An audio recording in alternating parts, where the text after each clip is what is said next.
мінекей бір оюды 3 бүктеу әдісіне салып, бүгін эксперимент былайынан қырқып көрмекшімін.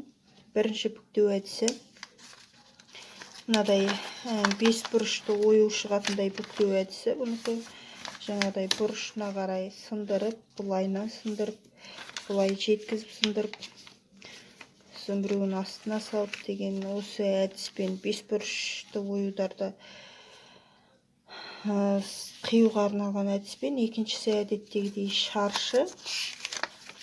Білесіздер шаршыны қалай жасау керектігіне, шаршыменен жасау үлгісіменен, шаршы оюларды қию үлгісіменен бүктелінген. Мынаған сызылған ою, мынаған сызылған ою екеуі бірдей.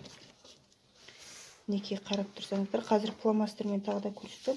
Ал мынау көбінде үштік ою деп айтып жатам. Сол үштік оюды бүктеу әдісі. Мінекей 1, 2, 3 бұрышты ою шығатын бүктеу әдісі.